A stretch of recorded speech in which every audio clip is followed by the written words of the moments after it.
আজকে আমরা জানব মনোসংযোগ কি এবং কেনই বা তা দরকার। মনোসংযোগ না করতে পারলে আমরা কোনো কাজ করতে পারি না এবং কোনো বিষয় জানতেও পারি না।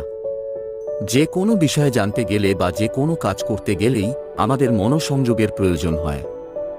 এখন মনে হতে পারে যে মনোসংযোগের বিষয়ে যখন জানতাম না তখন কি কোনো কাজ করিনি বা কোনো বিষয়ে কোন জ্ঞান লাভ করিনি।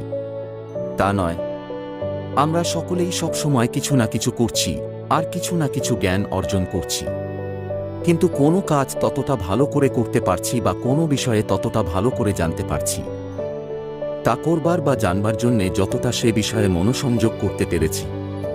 আমরা মনোসংযোগ বিষয়ে না জেনেও সর্বদাই নানা বিষয়ে মনোসংযোগ করছি, কিন্তু এখন মনোসংযোগ ব্যাপারটা কি ও কি করে নিজের ইচ্ছায় ও চেষ্টায় মনোসংযোগ করা যায় এগুলো যদি জানি তাহলে তা প্রয়োগ করে আমরা যে কোনো কাজ আরও ভালো করে করতে পারি এবং যে কোনো বিষয়ে আরও ভালো করে জানতে পারি।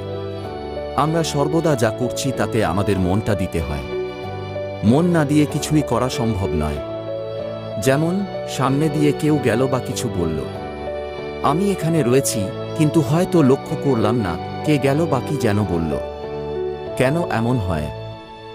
দেখা বা শোনার দিকে আমি মনটা দিইনি বলে। এমন হলে বলি অন্যমনস্ক ছিলাম, তাই দেখতে পাইনি বা শুনতে পাইনি। তাহলে বুঝতে পারা যায় যা কিছু করতে গেলেই দেখা, শোনা, অন্য কিছু করা বা কোনো বিষয়ে কিছু জানা, সে বিষয়ে জ্ঞান লাভ করার জন্য তাতে মনটা দিতে হয়। যে যতটা ভালো করে মন দিতে পারে তার এরূপ যে কোনো কাজ তত ভালো হয়। এই যে কোনো কাজে বা বিষয়ে মনটা দেওয়া একে আমরা কি বলি? বলি মনোযোগ দেওয়া। মানে তাতে মনটা যোগ করা বা যুক্ত করা। সেই মনটাকে যুক্ত করাটা যদি সম্যক বা সম্পূর্ণরূপে মানে ভালো করে হয় তাহলে তাকে বলে মনোসংযোগ করা। তাহলে মনোসংযোগ কাকে বলে এবং মনোসংযোগ কেন দরকার তা আমরা বুঝলাম। যে কোন কাজে বা জানবার বিষয়ে মনটাকে ঠিকমতো লাগাতে পারাকে বলে মনোসংযোগ। আর মনোসংযোগ যত ভালো করে করা যায় যে কোন কাজে কৃতকার্যতা বা সফলতা তো বেশি হয়। তেমনি মনোসংযোগ ভালো হলে যে বিষয়ে কিছু জানতে চাই, জ্ঞান অর্জন করতে চাই, তাও ভালো করে লাভ করা যায়। এগুলো সব সময় সব বিষয়ে সত্য। ধর পড়ছি, পড়ায় যদি মন ঠিকভাবে না দিতে পারি পড়া হবে না, কিন্তু পড়ায় মনোসংযোগ করতে পারলে সহজে পড়া তৈরি হবে। পড়ার জিনিসগুলো ভালো করে বুঝতে পারব এবং যা পড়ব সেগুলো মনে থাকবে।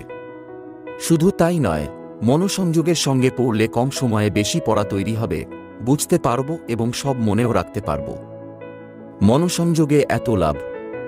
অমনোযোগী হলে সব কাজে ক্ষতি, কোনো কাজ ভালো করে হবে না, সময় ও শক্তি নষ্ট হবে।